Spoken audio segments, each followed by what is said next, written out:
একটু আসতে চাই মাসুদ ভাই। আমি মানে যখন আপনারা আসবেন তখন একভাবে ব্যাপারগুলি নিয়ে ভাবতে থাকে, আমাদের গবেষক দল প্রশ্ন একরকম তৈরি করতে থাকে, কিন্তু পুরো ব্যাপারটাই একটু অন্যরকম হয়ে গেছে গত 2-3 দিনের ফেসবুকের স্ট্যাটাস এবং পাল্টা স্ট্যাটাসে।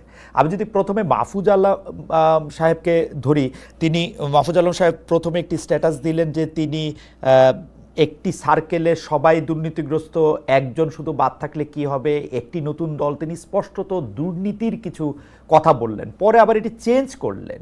এই ঘটনাটা হয়েছে আবার আরেকজন উপদেষ্টার সহযোগী বা সাবেক উপদেষ্টার সহযোগী, অর্থাৎ নাহিদ ইসলামের সহযোগী কিনা রিয়াদ, যিনি ধরা পড়েছেন, তার হয়ে টাকা তোলেন কিনা সেটার জন্য। আজকে আবার নাহিদ ইসলাম একটি পোস্ট দিলেন যেখানে তিনি সাদিক কায়েম অর্থাৎ শিবিরের যিনি সভাপতি ছিলেন তাকে ঘিরে জুলকারনায়ন সায়ের ষড়যন্ত্র করছেন, এই করছেন। জুলকারনায়ন সায়ের আবার বললেন যে এইটার জন্য এটা। আমরা আসলে মানে আমি আমি আমি আমি সোশ্যাল মিডিয়ার এই কথাগুলি থেকে মানে একটাকেও আমি সত্যি ভাবতে চাই না, কিন্তু আমার বন্ধুরা বলতেছে যে সবগুলি সত্যি। মানে নাহিদের অভিযোগ সত্যি, জুলকারনায়ন সায়ের বিরুদ্ধে অভিযোগ সত্যি, জুলকারনায়ন সায়ের যেটা নাহিদের বিরুদ্ধে বলতেছেন সেটা সত্যি, মাহফুজ আলম যেটা বলতে চেয়েছেন সেটাও সত্যি। আপনি কি মনে করছেন মাসকাত ভাই? আপনি যদি আমাদের একটু বলেন। আমি কিন্তু আপনাকে দেখতে পাই আপনি সীমান্তের শেষ ফাঁড়ির মতো আপনি তাদেরকে একেবারে নিরঙ্কুশ এবং কোনো রকম ছাড়া সমর্থন দিয়েই যাচ্ছেন, বলেই যাচ্ছেন, এবং অন্যদেরকে আপনার তীক্ষ্ণ লেখনী দিয়ে সমালোচনা করেই যাচ্ছেন। মানে আপনার চোখে যে তারা এখনো অনেক একই রকম আছে, ভালো আছে বা সে থাকতে পারলো, আপনি আমাকেও একটু শিখিয়ে দেন, কারণ আমিও ওদেরকে ভালোই দেখতে চাই। মানে এইটা আপনি একটু আমাকে একটু যদি শেখান। আমি একই প্রশ্ন নিয়ে ডক্টর জাহেদকেও বলতে চাই। ডক্টর জাহেদের সঙ্গে আমার আসলে অনেক আলাপ হয়েছে। আমি একটু লম্বা ভূমিকা দিচ্ছি কারণ আমার কাছে এই মুহূর্তে এই মানে এই রিসার্চ টিম যে প্রশ্ন তৈরি করে দিয়েছে আমাকে, এই প্রশ্নগুলি আমার আর করতে ইচ্ছা করতেছে না। মানে এটা হয় না। আপনারা যদি একটু বলেন, কারণ ডক্টর জাহেদের সঙ্গে আমার আলাপ হয়েছে, আমি দেখেছি যে ডক্টর জাহেদ এই যে শেখ হাসিনাকে যেতেই হবে, শেখ হাসিনাকে যে একদিনও রাখা যাবে না, আমি বরং প্রস্তাব করেছিলাম শেখ হাসিনা ছুটিতে চলে যাক, যেহেতু যাইতে চাইতেছে না। এইটা নিয়েও ডক্টর জাহেদ আলাদা অনুষ্ঠান বানাইছেন যে খালেদ মহিউদ্দিনের এই কথা বলার এখতিয়ারই কোত্থেকে আসলো। মানে হি ওয়াজ সো এবং আমি কার টাকা খাচ্ছি, হাসিনাকে রক্ষা করতে চাচ্ছি কিনা, এরকম ইঙ্গিত তিনি দিয়েছেন। হি ওয়াজ দ্যাট সিরিয়াস। কিন্তু এখন ডক্টর জাহেদের মানে হাসিনাকে তো যেতেই হইতো, কিন্তু যেই পথে গেছে সেই পথ, এটা নিয়ে একটু আপনাদের কথা আমি একটু শুনতে চাই। আমি প্রথমে জনাব মাসকাত হোসেন আপনার কাছ থেকে একটু শুনবো, তারপর একটু ডক্টর জাহেদকে শুনি। মাসকাত ভাই, সরি আমি একটু ডিটেইলড একটু বড় কথা বলে ফেললাম। ধন্যবাদ খালেদ। আমার জন্য আজকে এই অনুষ্ঠানটা খুব একটু উপভোগ্য, কেননা আমি সেই শেখ হাসিনার সময়ের যে আশাভঙ্গের দিনগুলো, যে বিষাদের সময়গুলো, যখন কোথাও আলো খুঁজে পেতাম না, তখন অন্তত ওই ডয়চে ভেলেতে খালেদের অনুষ্ঠানে ফ্যাসিজমের বিরুদ্ধে কিছু প্রশ্ন তোলার উদ্যোগ দেখতাম, এবং জাহেদের যে ইউটিউবে আলোচনা, সেখানে এমনকি উনি যে টকশোগুলোতে যেতেন সেখানেও এই ফ্যাসিজমকে চ্যালেঞ্জ করার উদ্যোগগুলো ছিল, যে কারণে আমার সামনে এই দুজন মানুষ একটু আশার আলো জ্বালতেন খুব অন্ধকারের মধ্যে। সে কারণে খুব ভালো লাগছে। এখন আমরা সবাই তো আসলে মোটামুটি একটু পড়াশোনা করেছি। আমরা ধরুন কথায় কথায় রুশ বিপ্লব, ফরাসি বিপ্লবের কথা বলতে পছন্দ করি। আমরা বিশ্বের নানা জায়গার অভ্যুত্থানেরও অভিজ্ঞতা আমাদের আছে। সুতরাং বাংলাদেশ যেরকম একটা জায়গায় ছিল, সেখান থেকে ধরুন 36 দিনের একটা ছাত্র জনতার আন্দোলনের মধ্যে দিয়ে হয়তো ফ্যাসিজমকে তাড়ানো যাবে, কিন্তু তার প্রেক্ষিতে 5 অগস্ট সন্ধ্যা থেকে একটা দোজক বেহেশতে পরিণত হবে, এরকম কল্পনা বা ইউটোপিয়া তো থাকার কথা না। আমাদের কারোরই সেরকম কোনো প্রত্যাশা ছিল না। কিন্তু আমার কাছে কেন জানি 5 অগস্ট সন্ধ্যা থেকেই মনে হয়েছে যে ধরুন যে মানুষেরা কিন্তু মোটামুটি ভাবে 15 বছরের স্ট্যাটাস কোর সঙ্গে একটা সম্পর্ক, মানে সুন্দর সম্পর্ক ছিল তাদের, মানে তারা তাদের ভালোই লাগতে শুরু করেছিল। হ্যাঁ, তারা মন্দের ভালো মনে করতো আওয়ামী লীগকে, সে কারণে কোথাও একটু অসুবিধা হলে একটা উন্মত্ত ষাঁড়ের সামনে বলতো যে এই গরু যা না, মানে খুব মৃদু করে শান্তিনিকেতনী ভঙ্গিতে বলতো। তাদের আমি 5th অগস্ট সন্ধ্যা থেকে যেরকম প্রতিবাদী কণ্ঠস্বর শুনতে পেলাম, আমার কাছে মনে হয়েছে যে ডেমোক্রেসির ইন্ডেক্সে আমরা আসলে ওই সন্ধ্যাতেই গণতন্ত্রের একটা সূচক ছুঁতে পেরেছি, যে এই যে মানুষগুলো যারা একেবারেই প্রতিবাদের ধারে কাছে ছিলেন না, তারা প্রতিবাদী হতে পারছেন, তাহলে নিশ্চয়ই দেশের পরিবেশের কিছুটা পরিবর্তন হয়েছে।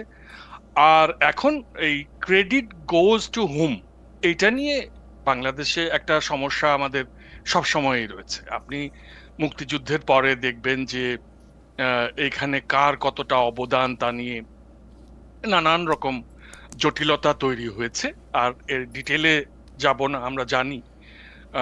সুতরাং এই যে জুলাই বিপ্লব বলি আমি, এটাকে যদিও আপনারা অভ্যুত্থান বলেন এবং কেউ কেউ আন্দোলন বলে প্রায়, তো এটার পরে ক্রেডিট গোজ টু হুম নিয়ে আমি বেশ কিছুটা অস্থিরতা দেখেছি। আমার কাছে না একটা জিনিস যেটা মনে হয়েছে, যে এই যে কিশোররা যারা তাদের জীবন দিতে দাঁড়িয়ে গেল, আপনি গুলি করলে একজন মারা যাচ্ছে, বাকি 9 জন দাঁড়িয়ে থাকছে, এই ছেলে মেয়েগুলো ছিল কি, এরা ছিল ফুটবল মাঠের খেলোয়াড়।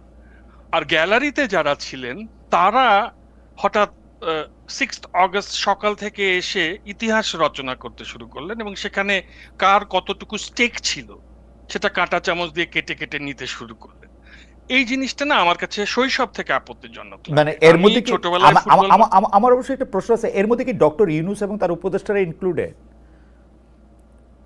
ডক্টর ইউনূসকে যেহেতু এই তরুণ তরুণীরাই পছন্দ করে এনেছেন, এবং উপদেষ্টারা যেহেতু বিভিন্ন আলাপ আলোচনার মাঝ দিয়ে এসেছেন, তাদেরকে আমি সরাসরি এর মধ্যে ফেলতে চাই না, কিন্তু দৃশ্যত তো সেটাই মনে হয় যে তরুণদের একটা বিপ্লব হয়ে গেল, তারপরে ঠিক আছে বাবারা তোমরা এখন ক্লাসরুমে চলে যাও, আমরা আবার দেশটাকে দেখে নিচ্ছি, এরকম একটা ব্যাপার।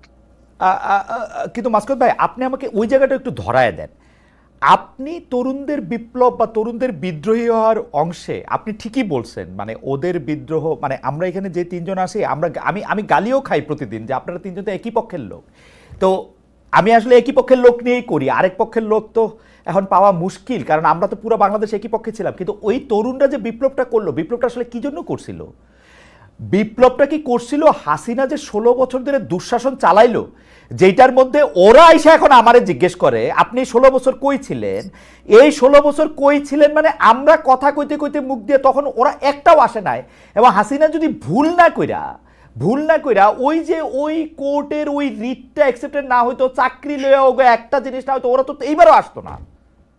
তো এদেরকে আমার তরুণ বন্ধুরা আমাকে দেখে ভুল বুঝবেন না, এরা শেষ পর্যন্ত দাঁড়ায় ছিল, এদেরকে স্কলারশিপের মোহ দেখানো হয়েছে, টাকা দেখানো হয়েছে, এরা যায় নাই। কিন্তু এরা কি ট্রিগার করলো একটা চাকরি নিয়ে? এই 17 বছর ধরে আর কিচ্ছু হয় নাই। এই 16 বছরে অন্যায়ের পর অন্যায় হয়ে গেছে, আমরা চিল্লাইতে চিল্লাইতে গলা ভাঙ্গা ফেলছি। ওই সময় ওরা আসলো না কেন? এরাও এখন বিএনপি রে বলে, জামাত রে বলে, জাহেদ রে বলে, মাসকাওয়াত রে বলে, ওরা কই ছিল? ওদের সোনালী সময়টা ওরা কাদের দিল? ব্যাপারটা হচ্ছে যে যে দেশে ধরেন এইচটি ইমামের মতন একজন বয়স্ক মানুষ, উনি ছাত্রলীগের মিটিং এ গিয়ে বলেন যে তোমরা রিটেন পর্যন্ত দাও, ভাইভাটা আমরা দেখে নিব। এবং যেটা হয়েছে যে 2009 থেকে 2023 পর্যন্ত যা রিক্রুটমেন্ট হয়েছে, সেখানে তারা আবার খানিকটা ফেডারেশন নিটসের মতো চিন্তা করতেন, যে তাদের বিশুদ্ধ আওয়ামী রক্ত দেখে নিতে হবে। কত আপত্তিজনক একটা চিন্তা।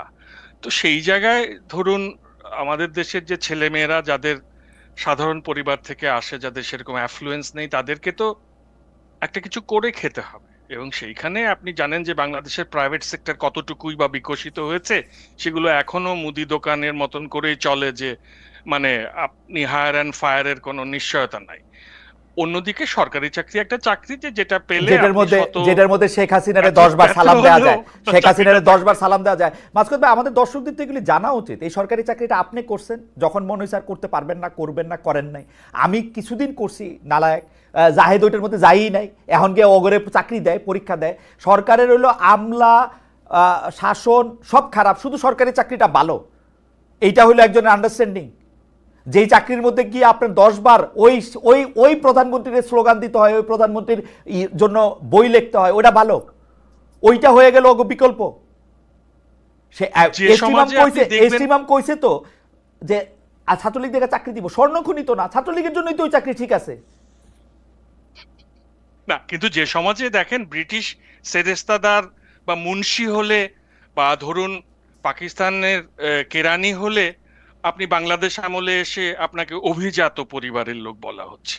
কাজে বাংলাদেশে যেহেতু একটা মনের মধ্যে একটা কাস্ট সিস্টেম রয়ে গেছে যে আমাকে খুব অভিজাত হতে হবে, সম্ভ্রান্ত মুসলিম পরিবারের লোক হতে হবে। পদ তো একটাই, আপনাকে সিভিল সার্ভিসে যেতে হবে, স্যার হতে হবে। স্যার ডাক শোনার যে আকুতি আমাদের সমাজ মানুষে, সেখানে আপনি আগে বয়স্কদের সমালোচনা করেন, তারপর তাদেরকে দেখেই তো এই স্বপ্নগুলো তাদের মধ্যে জারিত হয়েছে এই তরুণদের মনে। তারা কোত্থেকে এই স্বপ্নের দৈর্ঘ্য এত ছোট হবার কারণটা কি? কারণ হচ্ছে স্বপ্নের দৈর্ঘ্যটা এইভাবেই বিনির্মাণ করা হয়েছে।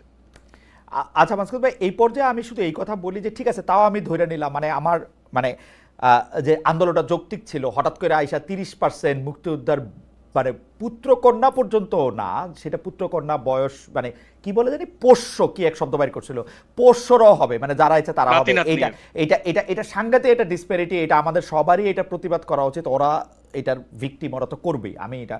কিন্তু তারপরে তো একটা 5 আগস্ট হইল, ওদের আত্মত্যাগের বিনিময়ে হইল।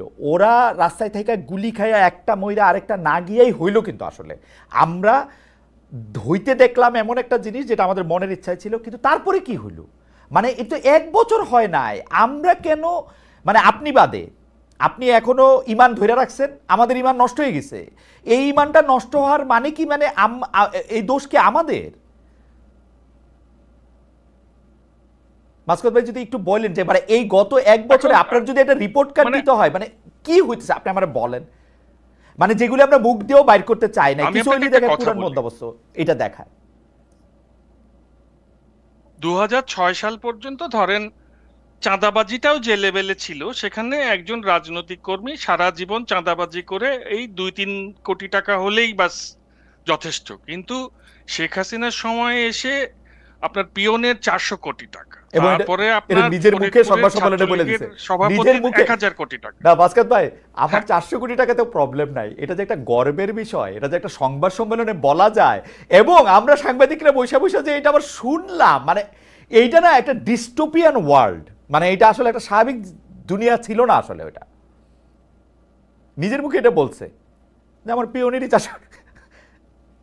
তা আপনি বুঝতে পারছেন যে 2009 সালে যার কাঁচা বাড়ি, তার 2015 সালে প্রাসাদ, যে ঘড়ি ছিল না হাতে, তার হাতে রোলেক্স ঘড়ি, চুলে জেল দিয়ে সুইমিং পুলে সাঁতার কাটছে।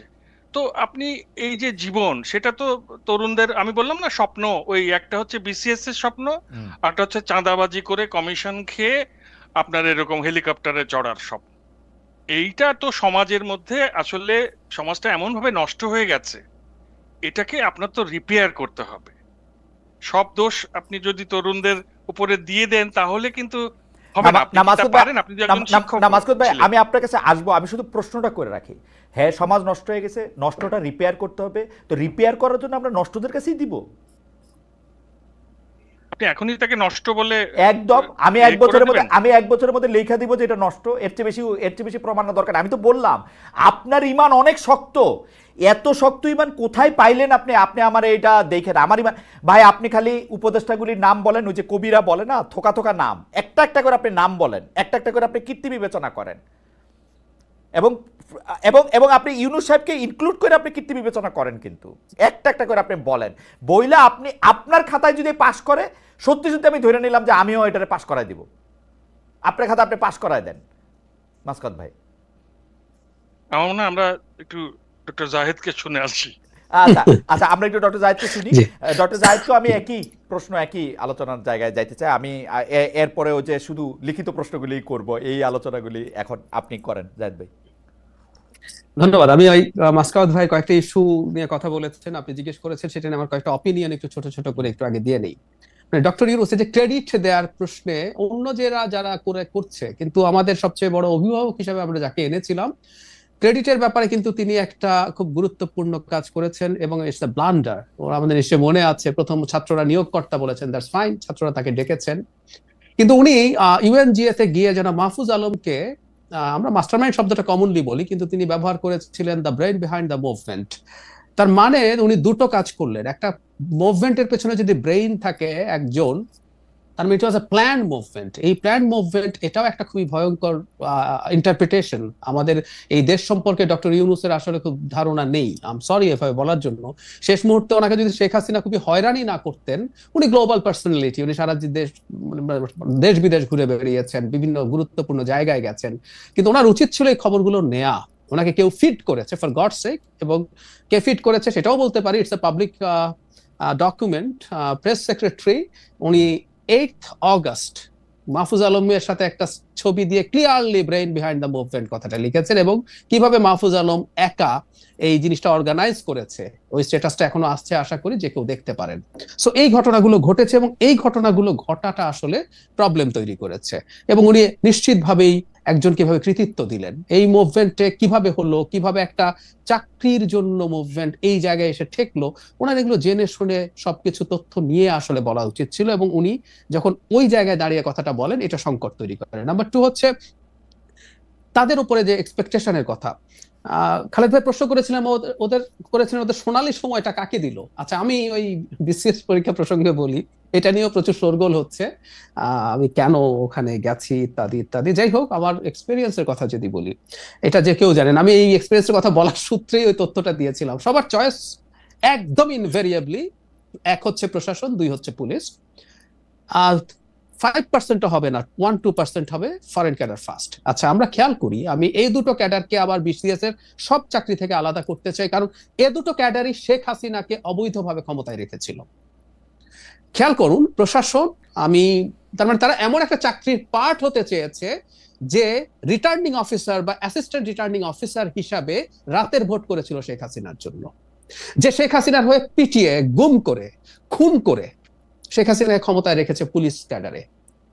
আমি একদিন একটা টিভি টক শোতে, আমার সাথে এবি পার্টির ফুয়াদ ভাই ছিলেন, সাথে হান্নান ছিলেন। তবে হান্নানকে এভাবে বলছিলাম ওই শোতেই অন রেকর্ড, যে হান্নান যদি বিসিএস এর পুলিশ হতো, যদি চাকরি হয়ে পল্টনের ওই থানায় যদি তার পোস্টিং থাকতো, হান্নান যদি রাস্তায় থাকতো, সেদিন ফুয়াদ ভাই যদি ওখানে একটা রাজনৈতিক কর্মসূচি আসতো এবং নির্দেশ থাকতো যে এই মিছিল, এই সমাবেশ ছত্রভঙ্গ করো, হান্নান ফুয়াদ ভাইকে পেটাতেন রাস্তায়। Isn't it? এটাই তো ওর চাকরি। তার মানে আমাদের তরুণরা শেখ হাসিনাকে সার্ভ করার চাকরি, এবং যে দুটো চাকরি, অন্য ক্যাডার গুলো ঠিক অতটা সরাসরি সরকারকে ক্ষমতায় রাখার সাথে জড়িত না, যে দুটো ক্যাডার তার সরাসরি ক্ষমতায় রাখার সাথে জড়িত, তারা ও দুটোতে যেতে। কিন্তু ডক্টর রহমান, আমি মানে আলোচনাটার ইয়ার জন্য, আপনার মনে হয় না যে ওরা বিএনপি মডেলটা নিছে? 2018 সালের যে ইলেকশনের মধ্যে যে ইলেকশনটা খারাপ হয়েছে, এই খারাপ কথাটা আমরা বিএনপিতে কোয়াইতে, আমার মনে আছে যে আমার জীবন বেড়ে গেছে। তারা 36 ঘন্টা পরে না কতদিন পরে গিয়া তারা প্রেস কনফারেন্স করছে, তারপরে নিজেরা গিয়ে জয়েন করছে, টু মাই আটার সারপ্রাইজ। আমি যখন তাদের জানতে চেয়েছি যে তারা আপনারা গিয়ে জয়েন করলেন কেন, আমরা ভিতরে গিয়েও শেখ হাসিনার বদনাম করতে চাই, সেই জন্য আমরা এটা করছি। তো হান্নান মাসুদরাও তো ভিতরে গিয়া না পিটায়, আপনি কেমনে জানেন, ওরা তো বিএনপি মডেলও নিতে পারে, না পিটায় শেখ হাসিনারে ভয় দেখাইতে পারতো যে আমরা এসেছি, এখন তোমাদের এখন সাবধান হতে হবে। আপনার প্রথম যে বিএনপির কথা বললেন, আমি নিজেও খুব অবাক হয়েছি। বিএনপি তার ইতিহাসে যতগুলো ডিজাস্টারাস ডিসিশন নিয়েছে তার মধ্যে এটা অবশ্যই একটা। কিন্তু যেটা হয়, একটা এমপি একজন ইন্ডিপেন্ডেন্ট মানুষ, একটা সরকারি চাকরি যখন কেউ করতে যায়, তাকে আসলে ওই অর্ডার গুলো পালন করতে হয়। ধরে নিলাম চাকরি করতে করতে কোনো এক সময় তারা ইউএনও হলেন, আফটার সাম ইয়ার্স তারা মানে অ্যাসিস্ট্যান্ট রিটার্নিং অফিসার হবেন, শেখ হাসিনা আবারও চুরি করবেন, তার পক্ষে তো সম্ভব ছিল। ডক্টর রহমান, তাহলে আপনি আমার এতজন বন্ধুরে চাকরির থেকে বাদ দিলেন কেন? এতজন বন্ধুর বিরুদ্ধে মামলা দিলেন কেন? এতজন বন্ধুরে কেন আপনি বাইর করলেন যে এরা ডিসি থাকা অবস্থায় এই বদমাইশিগুলি করছে? শেখ হাসিনা কইলে কোন ডিসির কোন মাথা যে সে কিছু একটা আমি বের করলাম, কারণ হচ্ছে এটা আপনি আমার থেকে অনেক ভালো জানেন, সেটা হচ্ছে ওনারা প্রজাতন্ত্রের কর্মচারী, ওনারা শেখ হাসিনার ক্যাডার না, এবং বেআইনি কোনো কিছু করার জন্য তার রেসপন্সিবিলিটি শুধুমাত্র তার। আমি একটা জিনিস কোট করি, যেমন ধরুন এক্সট্রাজুডিশিয়াল কিলিং হচ্ছে, কোনোদিন কোনো যিনি হাতে এক্সিকিউট করেছেন কোনোদিন তিনি বলতে পারেন না যে প্রধানমন্ত্রী আমাকে বলেছে বলে এই গুলিটা আমি করেছি, বা কাস্টোডিয়াল টর্চার, এটাও বেআইনি ব্যাপার, এটার দায় তাকে এককভাবে নিতে হবে। আমরা তাকে এই কারণেই শাস্তিগুলো দিচ্ছি। তো আমি যে কথাটা বলছিলাম খালেদ ভাই, আপনি যে আশাহত যতটা হয়েছেন, আমি আসলে এতটা আশাহত হই নাই। আমার ঈমান আসলে আগেই ছিল। আপনি ঈমান রাখছিলেন, মাসকাত ভাই ঈমান ধরে রাখছেন, আমার ঈমান আগেই ছিল না। আমি যে তরুণরা এই রকম জায়গা থেকে উঠে এসছে, এবং আমি একমত মাসকাত ভাইয়ের সাথে একেবারেই, এই রকম পচে যাওয়া একটা সোসাইটি যেটা সোশ্যাল অ্যাকসেপ্টেন্স আছে, আমি কথাটা ইদানিং রিপিটেডলি বলছি, এখন এই করাপশন, এই রকম দুর্বৃত্তায়ন আমাদের কালচারের পার্ট হয়ে গেছে। খেয়াল করুন, আমরা কি এই প্রশ্ন এই দেশে করি? আপনি অনেকদিন দেশে আসেন না, মাসকাত ভাইও আসেন না, কিন্তু আপনি নিশ্চয়ই খবর রাখেন, আমাদের সমাজে কি কোনোদিন আমরা এই প্রশ্ন করি, একটা ছেলে বিসিএস চাকরি পেলো বা সরকারি 3rd 4th ক্লাস গ্রেডের চাকরিও যখন পায়, রাতারাতি তার একটা গাড়ি হয়ে যায়, রাতারাতি তার একটা ফ্ল্যাট হয়ে যায়? আমি ন্যূনতম কোনো প্রশ্ন দেখি না, বরং আমরা প্রত্যেকে চাই আমার সন্তানটা গিয়ে ওখানে হাজির হোক। সো এই যখন অবস্থা, সেই তরুণদের সামনে যখন, আমি আবারও বলছি, সব তরুণ করাপ্ট হবে না আমি তাই মনে করি না, কিন্তু একটা উল্লেখযোগ্য অংশ হবেই নি। স্ট্যাটিস্টিক্যাল যে প্রবাবিলিটি আছে সেটা তাদের ক্ষেত্রেও প্রযোজ্য, কোনো সন্দেহ নাই। তো সেই তরুণের সামনে যখন এরকম অবারিত সুযোগ আসে, it's the same thing. BCS চাকরি হয়ে আপনি ঘুষ খান আর চাঁদাবাজি করেন, এর মধ্যে আলাদা কিছু নাই, বরং কম বয়সে তারা আরো অনেক, মানে 1-2 কোটি খাওয়ার জন্য তো বিসিএস এর যে জায়গায় যেতে হতো, কম বয়সে তারা সেটা দেখে ফেলছে। তো এটা করবেন তো ডাক্তার রহমান, আমি শুধু বোঝার জন্য, যেহেতু আপনি এগুলি কাছে থেকে বিশ্লেষণ করেন, আমি দেশে সর্বশেষ গিয়েছিলাম 2024-এর ইলেকশনটা যখন হয়েছে, তো সুতরাং আমিও একটু আমার কাছে কিন্তু পরে মনে হয়েছে যে এই কথাটা হয়তো ঠিক। তারা যে আন্দোলনটা করতেছে সেটা একটা চাকরিকে ঘিরা না, 2019 সালের পর থেকে তারা সংগঠিত হইতেছে, সেটা যদি চাকরি হোক, নিরাপদ সড়ক চেয়ে আন্দোলন হোক, এমনকি আমার ঝাড়ু দেওয়ার অধিকারও হোক, এরকম একটা কিছুকেও যদি তারা জাতীয় আন্দোলনে পরিণত করতে পারে, তারা আসলে আলটিমেটলি আন্দোলনটা করতেছিল শেখ হাসিনাকে ফেলে দেয়ারই। এতে তাদের সবচেয়ে বেশি সহায়তা করছে শেখ হাসিনা নিজে, কিছু গুরুত্বপূর্ণ সিদ্ধান্ত নিয়ে যেগুলিতে তাদেরকে আসলে সাহায্য করা হয়েছে তাদেরকে। তো আপনার কাছে কি এইটা এরকম মনে হয় না যে আসলে চাকরিটা না, তারা আসলে সংগঠিত হইতেছিল একটা কমন কজকে ঘিরা, যেটাতে তারা আসলে শেখ হাসিনাকে ধাক্কা দিতে পারে? আমি মনে করি না। তাদের অনেকের ভেতরে এই ইচ্ছা ছিল না তা বলছি না। আমি, আমার রিটেন ডকুমেন্ট আছে, আমি অনেকগুলো কলামে এটা লিখেছি, আমি আমার ভিডিওতে বলেছি, আমি বাংলাদেশের তিউনিসিয়া মডেলের একটা ঘটনা ঘটবে, আমি সেটা একদম ক্লিয়ারলি বলেছি। কারণটা হচ্ছে মানুষ ক্ষুব্ধ হয়ে আছে। আপনি চাইলেও আসলে এগুলো যে অর্গানাইজ করে করাতে পারবেন নট নেসেসারিলি, আপনার প্ল্যান থাকতে পারে একটা অংশের, এটা আমি দ্বিমত করছি না, কিন্তু আসলে এটা হোক বা অন্য কারো নেতৃত্বে, ধরলাম ওরা না, অন্য কেউ সামনে আছে, মানুষ যদি সামহাউ এটা ট্রাস্ট করতে পারতো যে এইটা হবে, এবং শেখ হাসিনার ওই ব্রুটালিটি যদি যোগ না হতো, অন্য ক্ষেত্রে যদি হতো, তাহলে অন্য কেউ করলে এটা হবে। মানে বুয়াজিজির আগুন দেওয়ার ঘটনায় আসলে কি হয়েছিল, সমাজে বছরের পর বছর যে ক্ষুব্ধতা মানুষের মধ্যে তৈরি হয়েছিল সে আসলে নেমে গেছে। ঠিক এই ঘটনা ঘটেছে। সুতরাং এটা তাদের কারো চিন্তা থাকতে পারে, কিন্তু তারা পরিকল্পনা করে এমন একটা কিছু ঘটাতে পারবে, কারণ এর মধ্যে শেখ হাসিনার অনেকগুলো কাজ, শুধুমাত্র তার একটা উক্তি না। যেমন ধরুন, আমি প্রায় বলি, 16 তারিখ যদি সাইদ মারা না যেত এবং সেটা যদি ভিডিও না থাকতো, আমি এটা একটু যোগ করতে চাই, ধরুন আমরা একটা বর্ণনা পড়লাম যে একজন নিরস্ত্র তরুণকে পুলিশ গুলি করে হত্যা করেছে, তার দুহাত প্রসারিত ছিল, কিছু আসতো যেত না আমাদের কাছে, হয়তো আর বাকি 5টার মৃত্যু হতো। 5টার মৃত্যু বিরাট সংখ্যা, কিন্তু সাইদের ভিডিওটা আমরা যখন দেখলাম, একটা ফাঁকা জায়গায় দাঁড়িয়ে একজন তরুণ এই করছে, পৃথিবীর নড়ে গেছে। আমি ভারতের মিডিয়াকে দেখছি, তখনও ভারতের মিডিয়া অবাক হচ্ছে যে কিভাবে এই ঘটনা বাংলাদেশে ঘটতে পারে। সো এই ঘটনাগুলো সব যুক্ত হয়েছে, সেজন্য কোনো পরিকল্পনা করে আসলে এটা হওয়া সম্ভব ছিল না, কারো চিন্তা হয়তো ছিল। কিন্তু ওই যে বললাম যে আমাদের মধ্যে বছরের পর বছর যেহেতু ক্ষুব্ধতা তৈরি হয়েছিল, বারুদ তৈরি হচ্ছিল, একটা ট্রিগারিং কোনো না কোনো পয়েন্টে। আপনি কিছুদিন আগে আমাকে একটা শোতে, ভয়েস অফ আমেরিকাতে, আমার একটা ইন্টারভিউ 1 জানুয়ারি কোট করেছিলেন যে 1 বছরের বেশি টিকবে না, এরকম একটা মন্তব্য। আমি সেটা বলেছিলাম মূলত এই কারণে, এবং একটু যোগ করি, 2018 সালে নিরাপদ সড়ক আন্দোলনের সময় এই ধরনের একটা প্রবাবিলিটি তৈরি হয়েছিল মানুষ নামার, কিন্তু মানুষ নামে নাই। আমার ইন্টারপ্রিটেশন হচ্ছে ওই সময় অর্থনীতি তুলনামূলকভাবে ভালো ছিল, অথচ তখন কিন্তু পেটানো হয়েছিল স্কুলের বাচ্চাদের, তারপরেও কিন্তু আমরা মাঠে নামি নাই ওইভাবে। কিন্তু পরবর্তীতে 24-এ এসে আমাদের সব সমস্যা তো থাকলোই, কিন্তু ফাইনালি যেটা হয়, ইকোনমিক ক্রাইসিস, একটা মা যখন তার বাচ্চার ডিম অর্ধেক করে ফেলে একটার জায়গায়, একটা মানুষ যখন মাছের কাঁটা কিনে খায়, একটা মানুষ 3 ঘন্টা দাঁড়ানোর পর যখন টিসিবি ট্রাকের পণ্য 2 ঘন্টার পর জানে শেষ হয়ে গেছে, এই ক্ষুব্ধতাগুলো যুক্ত হতে থাকে। সো 24-এর এইটা কোনো না কোনো একটা পয়েন্টে কোনো না কোনো একটা ইস্যু দিয়ে বেরোতো। এখন এটা পরিকল্পনা করে কেউ ঘটাতে পারবে না, এটা ঘটতো, এটা ঘটে গেছে এবং তারা সামনে ছিলেন। আজকে আপনার কাছে এটা নতুন কথা শুনলাম ইমানের প্রসঙ্গে, ইমানটা ভালো হয়েছে এই এই এই যেটা, কারণ হচ্ছে আপনি বলছিলেন যে আপনি ইমানই রাখেন নাই। এই কথা কি ঠিক? এই কথা তো মনে হয় আপনি এখন আমার থেকেও অন্য আরেকটু নেতিবাচক জায়গা থেকে কি বলতেছেন, কারণ আপনি তো মানে কোনো আশা এদের জন্য রাখেন না, এটা আমার মনে হয় নাই। মানে প্রথম 2-3 মাস তো অবশ্যই মনে হয় না। মানে আমি যদি বলি 2024 আমি হ্যাঁ একদম, আমি প্রথম থেকে কি করেছি একটু বলি। মানে আমি পার্সোনাল লেভেলে অনেক কথা বলতাম। আমি চেয়েছি একটা সরকার তৈরি হয়েছে, তরুণরা আসুক। মানে আমার কোনো একটা ভিডিওতে বলা আছে এরকম যে আমি খুব চাই, বা একটা কলাম আছে, এনসিপি যেদিন প্রথম তৈরি হয়েছে সেদিন আমি লিখেছি বা বলেছিও যে একটা বিশ্লেষক হিসেবে যদি দেখি এই দলটার কোনো ভবিষ্যৎ আমি দেখি না, আমি বলেছি। কিন্তু আমার ভেতরে চাওয়া হচ্ছে এনসিপি অসাধারণ দল হিসাবে গড়ে উঠুক। কারণ বাংলাদেশে আমি যেহেতু একজন সেন্ট্রিস্ট মানুষ, বা আমি আমাকে সোশ্যাল ডেমোক্রেট হিসাবে পরিচয় দিতে পছন্দ করি, বাংলাদেশে বিএনপির বিকল্প হিসাবে একটা ইসলামিস্ট ফোর্স প্রধান শক্তিতে পরিণত হোক। কিন্তু ডক্টর রহমান, এইখানে আমার একটা অবজারভেশন আছে আপনার নিয়ে। সেইটা হচ্ছে যে আপনি কিন্তু একটা ভালো এনসিপি চাইছেন। সেই এনসিপিটা কেমন জানেন? এটা ছোটদের বিএনপি, মানে জামাত হবে না, অনেক বাম হবে না, কথা শুনবে তো একটা বিএনপি তো আছে। আপনি একটা ছোটদের বিএনপি তো চাইছেন মনে হয়, সেই জন্য এনসিপিটা আপনার খুব বেশি ভালো লাগে নাই আমার মনে হয়। আমি খুব ছোট, আমি না না আমি বলি আমার কথা, আমার খুব ছোটদের বিএনপি না চেয়েছি তাও না। এখন আমার পলিটিক্যাল আইডিওলজির কথা বলি, ইন্টারেস্টিং ডিবেট এটা। 5th অগস্টের পরে একটা জিনিস হচ্ছিল যেটা নিয়ে আমি সমানে অ্যালার্মিং দিয়ে গেছি, সেটা হলো আমরা আইডিওলজিক্যাল ডিবেটে অনেক ঢুকে গেছি। আমি এই কথা রিপিটেডলি বলেছি, যখন আমরা আইডিওলজিক্যাল লাইনে আমাদের পলিটিক্সকে সাজাবো, এটা জনগণের জন্য ক্ষতি এবং বিএনপির জন্য সুবিধা। আমি বিএনপির লোকজনকে সামনাসামনি এই কথা বলি। তখন হয় কি, আমাদের ওয়েলফেয়ারের আলোচনা কমে যায়, আমরা জনগণের জন্য কি করব, আমাদের গভর্নেন্সের আলোচনা চলে যায়। বিএনপি বিশ্বাস করেন আগামী নির্বাচনে যদি একটা রাইটিস্ট ফোর্স দাঁড়ায় তার সাথে কম্বাইন্ডলি, তখন দেখা যাবে আসলে বিএনপি জাস্ট ওই পয়েন্টেই একটা বিরাট অংশের ভোট পেয়ে যাবে। যদি রাইটিস্ট আসছে তাকে ঠেকাও।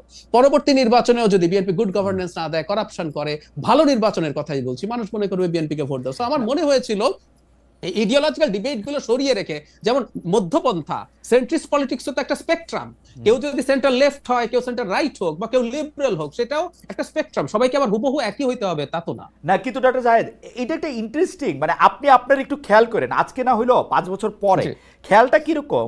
আপনি যেরকম একটা রাজনীতি, একটা রাজনৈতিক ব্যবস্থা, বা যেরকম একটা সরকার দল আপনি চিন্তা করতেছেন, হয় না সব রাস্তায় রোমের দিকে যায়, আপনার সব যুক্তি কেন জানি মানে বিএনপির দিকেই যাইতেছে।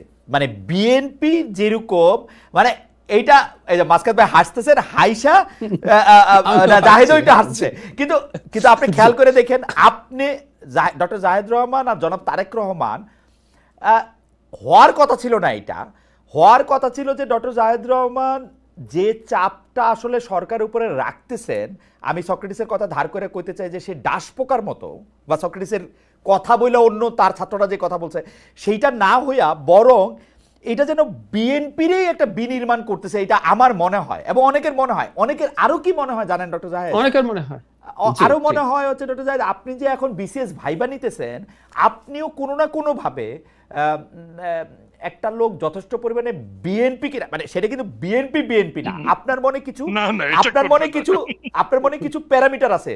সেই প্যারামিটারটা হচ্ছে যে আপনি কি যথেষ্ট পরিমাণ ডানপন্থী, আপনি কি মৌলবাদী, আপনি কি যথেষ্ট পরিমাণ বামপন্থী, আপনি কি আওয়ামী লীগের প্রতি সফট, এগুলি বাদ দিয়া এটা ভালো, মানে এটা হিজবুত তাহরির না, মানে হিলফুল ফজলে চড়া ভালো ছাত্রের একটা বিএনপির খোঁজে আপনি আছেন কিনা ডক্টর জাহেদ? এটা আপনি একটু আমার একটু এক দুই কথা যদি বলেন, আমি একটু মাসকাত ভাইয়ের কাছে যাই। না, হ্যাঁ বলবো নিশ্চয়ই। আমি একদম প্রকাশ্যে একটা কথা বলেছি, এটা নিয়েও প্রচুর ডিবেট হয়েছে। সেটা হচ্ছে, আমি এরকম একটা কথা বলেছিলাম যে এই মুহূর্তে, বাক্যটা আগে বলি, অনেক পত্রিকা এটার ফটো কাট করে ছেড়ে দিয়েছে, আমার বিস্তারিত কথাটা সেখানে ছিল না, অনেকে পড়েননি, যে এই মুহূর্তে বিএনপি ছাড়া আমাদের কোনো গতি নাই। আমি এটা আবারও এখানে বললাম। কেন বললাম? আমরা দল করতে হবে নট নেসেসারিলি, কিন্তু আমাদের প্রত্যেকের পলিটিক্যাল ইডিওলজি আছে।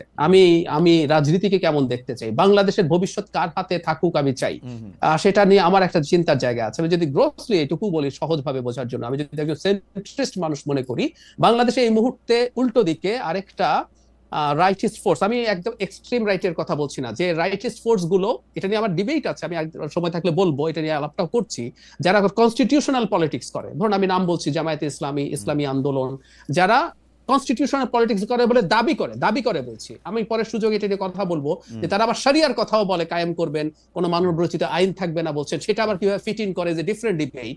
কিন্তু এই আইডেন্টিটি পলিটিক্স এর বিরুদ্ধে আমার খুব স্পষ্ট অবস্থান আছে। আমি ভারতের বিজেপির বিরুদ্ধে এত কথা বলেছি, আমার ইউটিউব চ্যানেল কিন্তু ভারতে অফিসিয়ালি বন্ধ করা হয়েছে, right, officially I got a mail.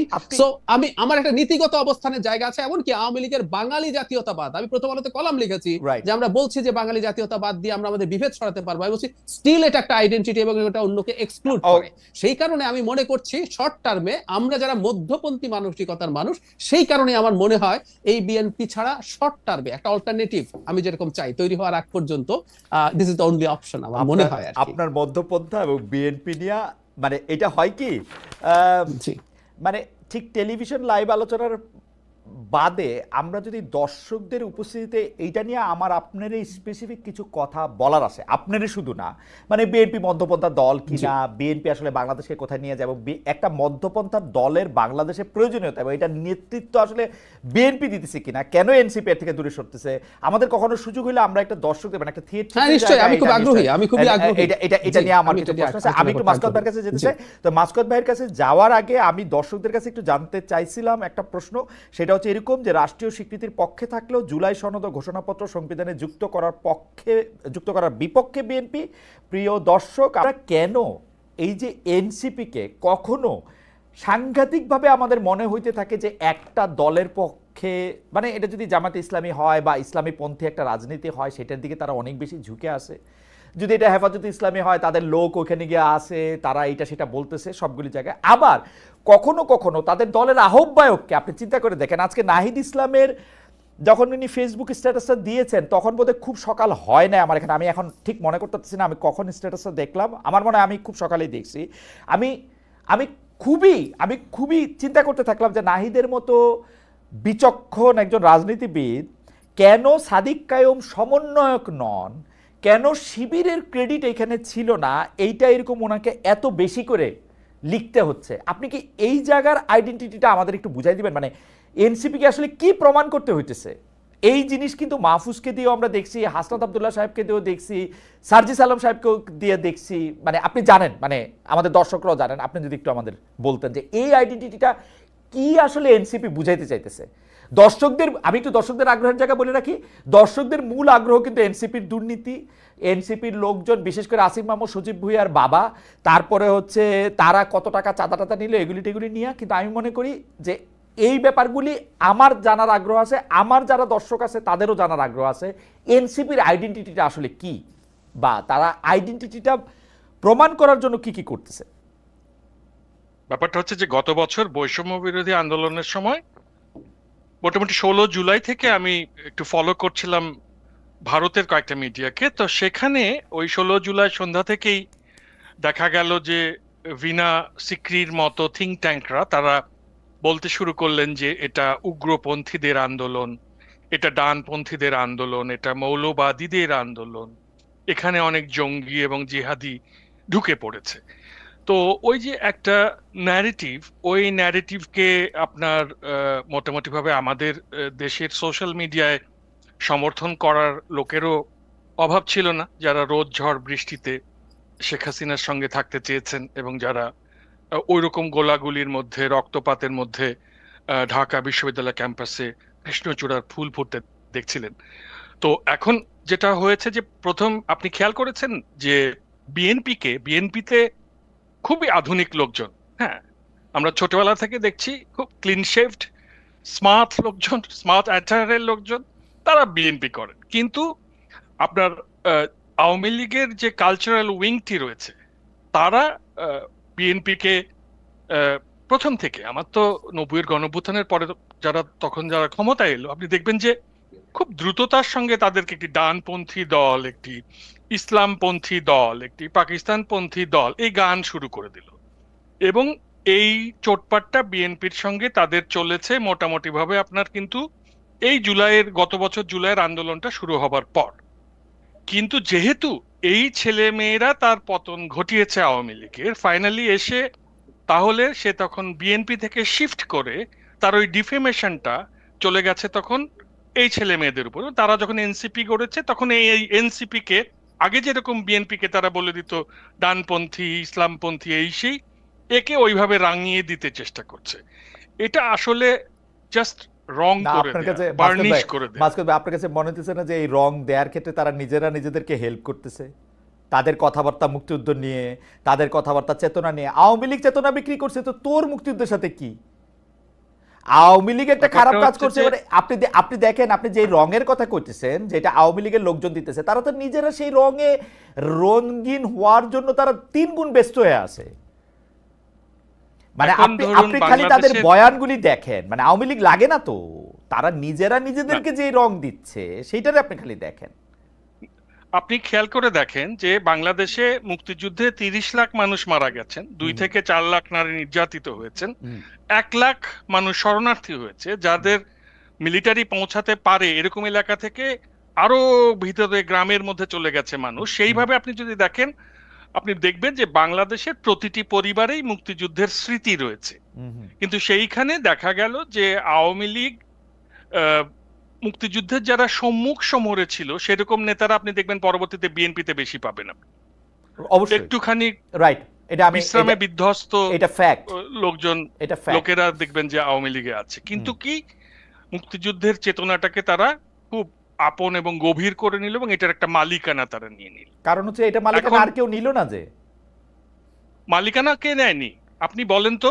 শৈশব থেকে কবে আপনার স্কুলে 26শে মার্চ পালিত হয়নি? আপনি বলেন তো 21শে ফেব্রুয়ারি পালিত হয়নি? এইটার মালিকানা নিলে না মাসকাত ভাই, এটা নিয়ে আমরা লম্বা তর্ক করতে পারি, কিন্তু এটা মালিকানা নিলে তো বিএনপির পক্ষে অনেক কিছু করা সম্ভব, কিন্তু জামায়াতে ইসলামের শীর্ষ 2 জনের জাতীয় পতাকা দিয়ে রাস্তায় নামায় দেওয়া সম্ভব না। জামাতে ইসলামী হচ্ছে ম্যাঙ্গানিজ ডাইঅক্সাইড। তাকে 1986 নির্বাচনে দেখবেন যে আওয়ামী লীগের সঙ্গে একটা বন্ধুত্বে ছিল এরশাদের কাছে সারেন্ডার করার সময়। 90-এর গণ অভ্যুত্থানে দেখবেন আপনি ডান থেকে শুরু করে বিএনপি আওয়ামী লীগ সবার সঙ্গে ছিল। খালেদা জিয়ার বিরুদ্ধে কেয়ারটেকার ইলেকশন গভর্নমেন্টের দাবিতে তখন বিএনপি আবার কি বলে জামাত স্ট্র্যাটেজিক পার্টনার। কিন্তু আমার মনে হয় আমি আপনাদের আসলে একটু ডিস্টার্বই করলাম। আপনি একটু না আমি ওই জায়গাটাতে একটু শেষ না করলে হয় না, কিন্তু আপনি শেষ করেন, আমি কথাটা হ্যাঁ শেষটা করেন। আমি একটু আপনাকে বলে রাখি, আমার প্রশ্নটা হচ্ছে যে এনসিপি কে বারবার যে নিজেদের আইডেন্টিটি পরিষ্কার করতে হচ্ছে, এবং আমি ডক্টর জায়েদকে বললাম বটে, এনসিপিও কিন্তু মনে মনে একটা বিএনপি হইতে চায়, এবং এনসিপি নিজে কি চায় এটা একদমই পরিষ্কার করে নাই। যখন যেটা জনপ্রিয় সেটারই সামনে রাখতে চায়। এই ক্ষেত্রে বিএনপিটাই তাদের জন্য মানে ভালো একটা সামনের জায়গা বলে আমার কাছে মনে হয়েছে, মধ্যপন্থী। এটা আপনি এখন যদি একটু বলেন এনসিপি আসলে কি চায়, এনসিপির পরিচয়টা আমরা এখন পর্যন্ত কি বুঝতে পারছি?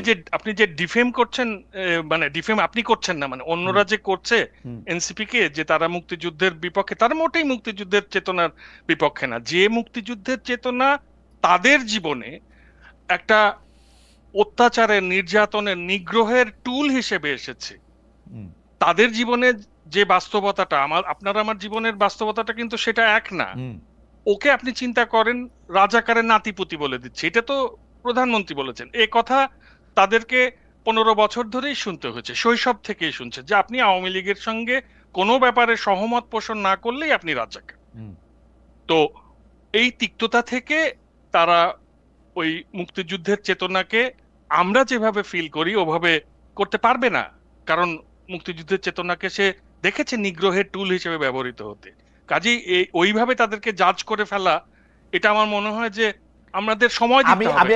আমি একটা ছোট করে জিজ্ঞেস করি, মুক্তিযুদ্ধের সর্বাধিনায়কের যিনি সহযোগী ছিলেন, মানে এয়ার কমোডোর, আমার হইলো বয়স হইছে যে উনাকেও তো একে খন্দকার, এয়ার কমোডোর একে খন্দকারকেও তো আওয়ামী লীগ বাতিল করে দিয়েছিল যে একটা লাইন লেখার জন্য, একটা বই লেখার জন্য। কিন্তু তাই বলে তো খন্দকার সাহেব মুক্তিযুদ্ধের গালি দেয় নাই, মুক্তিযুদ্ধের ডিজোন করে নাই। ওদেরকে মুক্তিযুদ্ধ নিয়ে রাজাকার গালি দিলে আমি কি মুক্তিযুদ্ধের বিপক্ষে যাব? আপনি আমার 100 বার রাজাকার গালি দেন, তা এর জন্য কি আমি মুক্তিযুদ্ধের বিপক্ষে যাব? যে আমারে গালি দিছে তার বিপক্ষে যাইতে পারি, আমি কি মুক্তিযুদ্ধের বিপক্ষে যাব?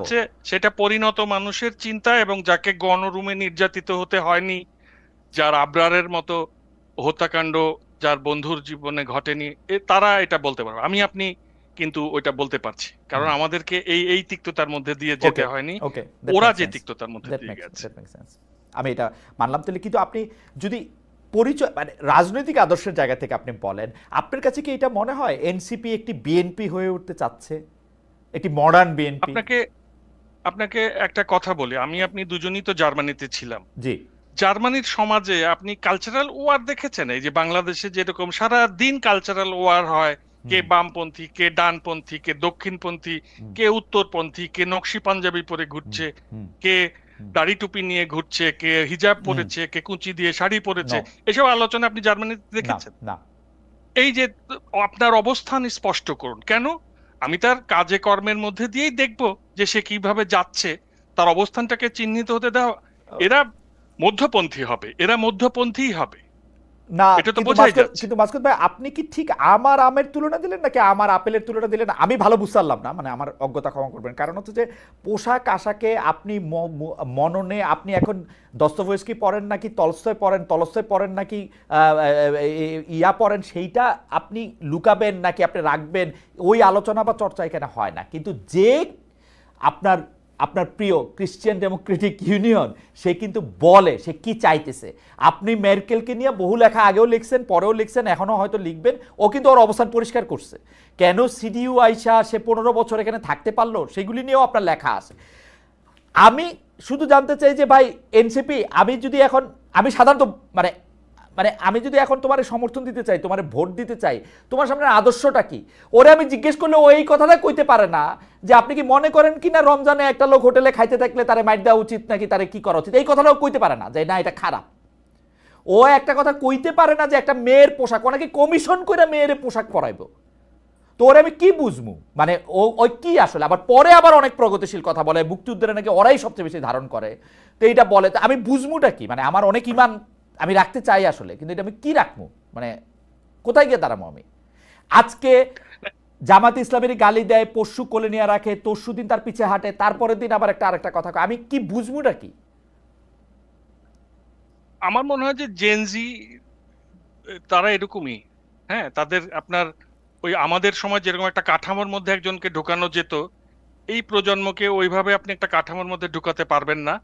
তবে সামাজিক গণতন্ত্রী হবারই ধাঁচ এদের মধ্যে আছে, এবং এদের দলে অনেক নারী সদস্য আছে যে নারী নেতৃত্বকে আমার বেশ প্রতিশ্রুতিশীল মনে হয়েছে।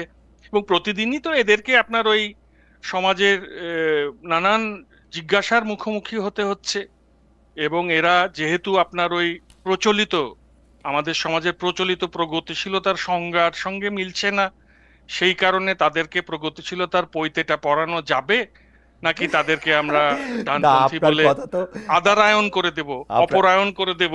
আমাদের তো নানান রকম সুপিরিটি কমপ্লেক্স আছে, এটারই আমার মনে হয় যে ওরা ভিক্টিম। আমার মনে হয় যে আপনার কথা তো খুবই যৌক্তিক এবং খুব তীক্ষ্ণ।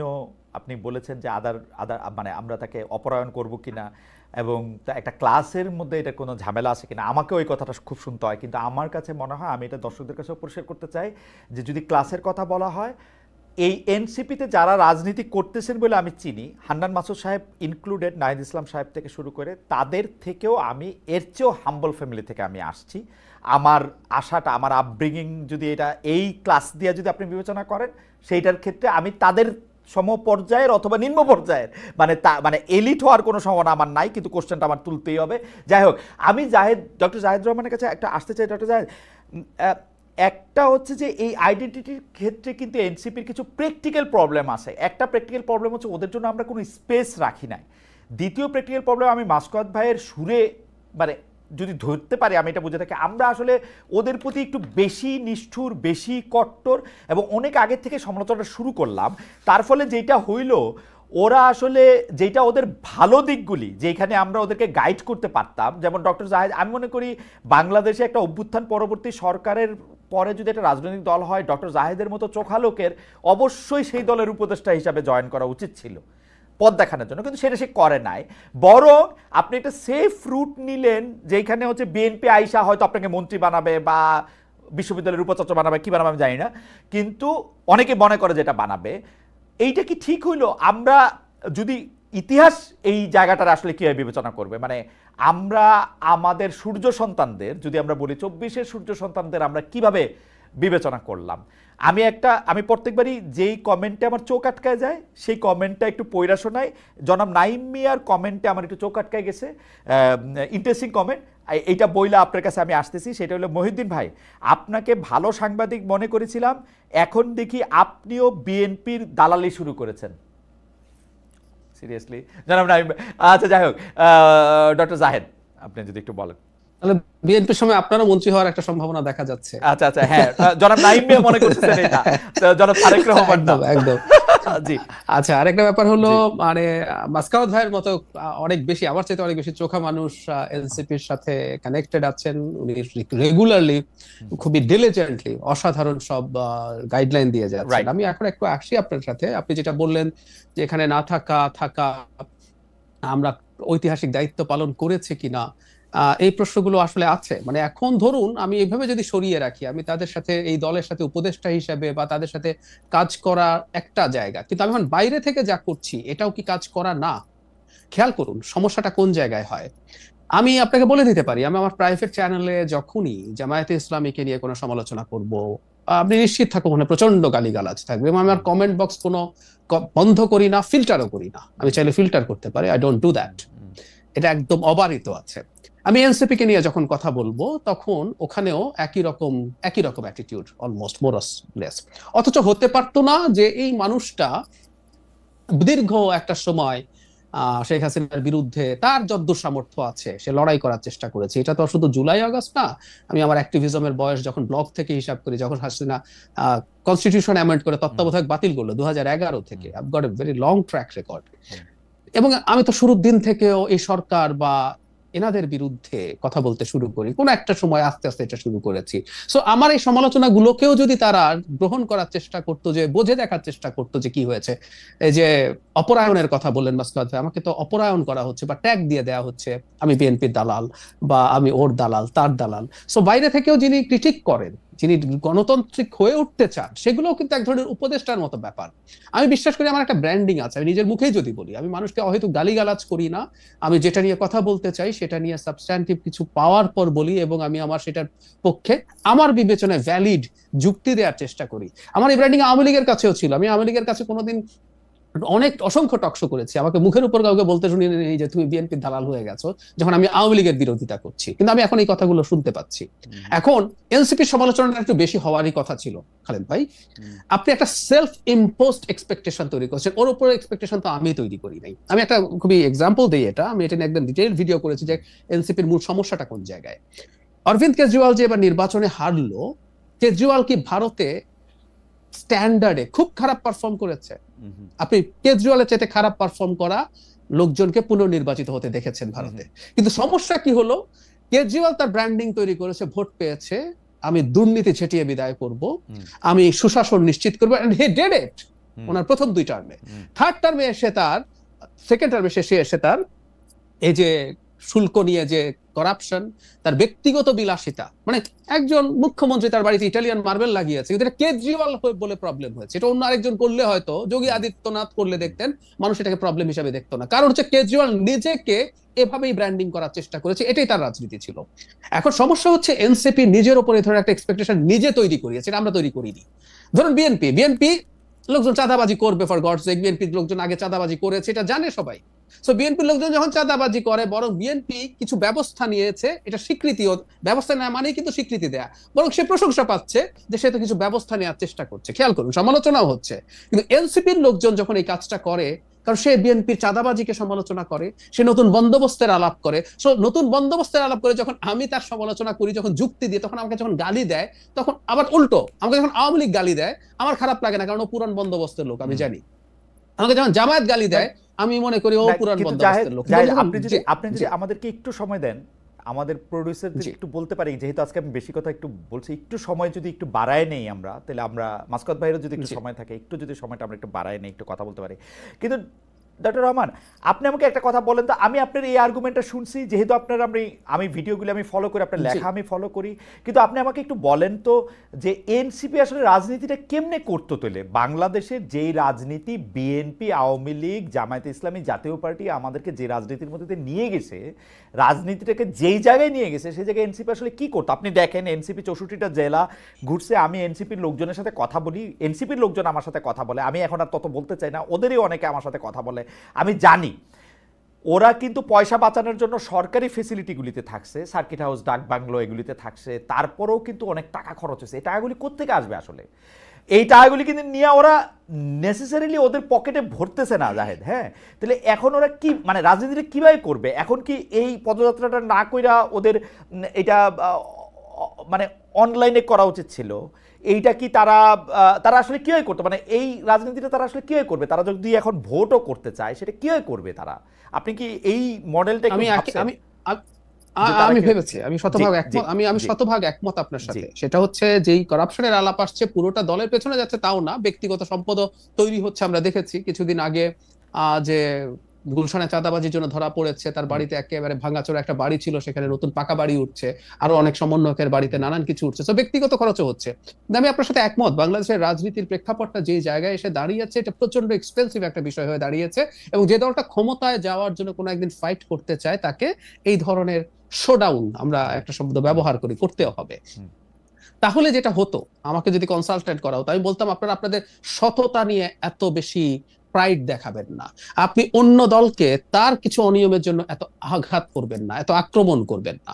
তাহলে যেটা হলো, আজকে যে পরিস্থিতিটা দাঁড়ালো, তাদের বলা উচিত ছিল যে আমরা অত্যন্ত করাপ্ট একটা সোসাইটিতে আছি, এটা তারা যদি বুঝে থাকেন এবং আমাদের রাজনীতিতে এগুলো যদি করতে হবে আমরা যদি মনে করে থাকি, তাহলে আমি ওটাকে আইডিওলজিক্যাল ইস্যু বানিয়ে ফেলবো না। একটা ছোট উদাহরণ দিই, কিছুদিন আগে রাজশাহীর চাঁদাবাজদের একটা তালিকা আছে, ওর মধ্যে বিএনপির লোকই বেশি, একটা অংশের নাম নাই, জামাতের 6 জন পাওয়া গেছে।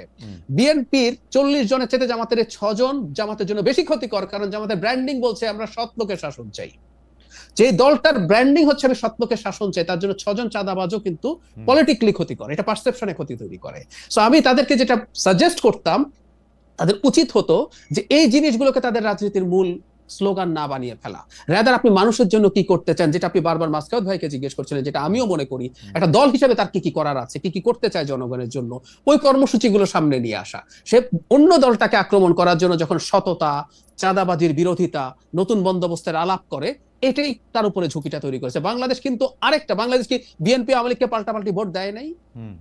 দুটোই মোটা দাগে সেন্ট্রিস্ট দল, জানে দুইটা দলই ক্ষমতায় গেলে তারা অনেকে চাঁদাবাজি করবে, একটা লিমিটের মধ্যে করবে। কিন্তু ডক্টর রহমান, আপনি কি মনে করেন না ও যদি সততা নিয়েও কথা না বলতে পারে, ও আসলে কথা কি নিয়ে বলবে? মানে আমার কাছে কেন অসহায় লাগে, আমি ধরেন একটা নতুন রাজনৈতিক দলের জায়গা থেকে আমি এটা দেখি, বিএনপিকে এখন ফিনান্স করতে রেডি, ধাক্কাধাক্কি করে জনাব তারেক রহমান পর্যন্ত পৌঁছাতে পারতেছে না টাকার বস্তা নিয়ে, কারণ তার জায়গা নাই। এরকম কয়েকশো কোটিপতি আছে, কিন্তু ওরা এনসিপির পেছনে এখন আছেন। জি, এনসিপির ওরা একজনরে ফোন করে যদি 2 লাখ টাকা চাইতেছে যে ভাই আমাদেরকে 2 লাখ টাকা দেন, আমরা ওই জায়গা থেকে হাইটা ওই জায়গায় যাবো, ওইটাও কিন্তু আমরা কোশ্চেন করতেছি। আপনি পলিটিক্যাল পার্টি হিসেবে ওরা করবে এটাকে? আপনি বলতেছেন যে না, সততা নিয়ে প্রশ্ন করা যাবে না, বা সততা নিয়ে আপনি প্রশ্ন করলেন না, কিন্তু আসলে রাজনৈতিক মডেলটা কি হবে ওরা যদি একটা রাজনৈতিক দল করতে চায়? না খালেদ ভাই, আমি একটু খেয়াল করি। প্রথম কথা হচ্ছে এনসিপি কে প্রথম থেকেই ব্যবসায়ীরা দুর্দান্ত সাহায্য করেছে, ওদের কতগুলো প্রবলেম হয়েছে। মানে এনসিপি কে বিএনপি কে সাহায্য করতে চাই, বিএনপি নির্বাচনে জিতে ক্ষমতায় যাবে, এনসিপি কে কেন সাহায্য করেছে এইভাবে? আমরা তো থাকি, আমরা খোঁজ খবর রাখি, আপনারাও রাখেন। এখনো এই তাদের অফিসে রাতের বহু লোকজন যায়, এসব আলাপ টালাপ আছে, উইটনেস আছে। তার মানে তারা কি ধরে নিয়েছে তারা সরকারি দল, সেজন্য তাকে সাহায্য করছে? আমি কিন্তু খালেদ ভাই আবারও বলছি, দল হিসাবে আমার তাদের প্রতি সাজেশন হতো যে তোমাদের তো ক্যাম্পেইন করতে হবে, তোমরা এখন আসলে কি করবে, তোমরা ওদেরকে তুমি করে বলি, তাই আমি তোমরা শব্দটা বলছি, ওদের যাদের সাথে দেখা হয় তাদের উচিত ছিল তাদের কর্মসূচি দিয়ে রাজনীতিটা কানেক্ট করা। তারা এই যে সততাকে, ট্রান্সপারেন্সিকে, অন্য দলের ফিনান্সিয়াল অনিয়মকে যখন প্রধান করে তোলে, এটাই যখন তার ব্র্যান্ডিং তৈরি করে, তখন ওর তুলনায় অনেক কম হলেও তাকে সাফার করতে হবে। কেজরিওয়াল তুলনামূলকভাবে অনেক কম দুর্নীতি করেছে, কিন্তু সে নির্বাচিত হয় নাই। This is how perception works. Doctor Zahid রহমানের এই থিসিসের সাথে জনাব মাসকাত হাসান একমত হন কিনা সেটা আমরা একটু দেখি। কিন্তু মাসকাত ভাই, আমি একটু আপনাকে অনুরোধ করবো যে একটু বিতার্কিক মাসকাত ভাইকে একটু ফিরিয়ে নিয়ে আসা একটু দ্রুত বলতে, কারণ আমরা যত সময় নেই এটা অনেক সময় করা যাবে না। আপনি এই সততার এই মডেলটা জাহেদ যেটা সাজেস্ট করলেন যে তারা এত কথা না বললে হয়তো এটা এরকম হইতো, তো এটা করতে হবে, বা বাস্তবতাটা আপনি আসলে কি দেখেন। আমি একটু, আপনি চাইলে আমি একটু কোটেশনও পড়াতে শোনাই। আজই বিএনপির মহাসচিব মির্জা ফখরুল ইসলাম আলমগীর কিন্তু বলছেন যে কোট, আমাদের বাংলাদেশে এখন একটা প্রবণতা দেখা যাচ্ছে যে লিবারেল ডেমোক্রেসিকে এখন একটু নিচে নেমে যেতে হচ্ছে।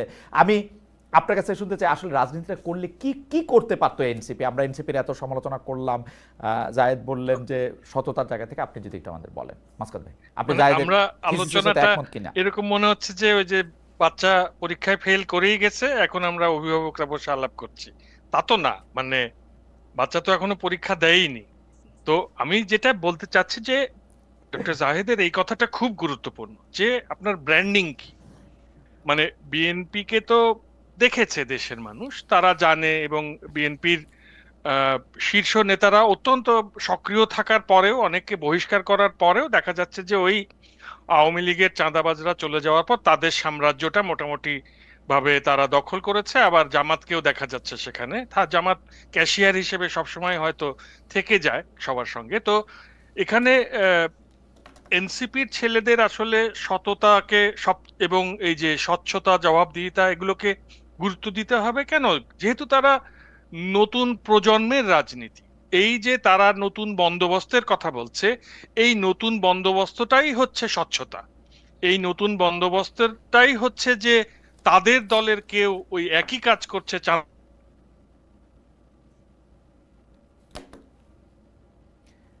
আমরা কি মাসকাত ভাইকে শুনতে পাচ্ছি? আমি কিন্তু মাসকাত ভাইকে শুনতে একটু দাবাজি করছে। এখন ঠিক আছে, এখন ঠিক আছে, এখন ঠিক আছে।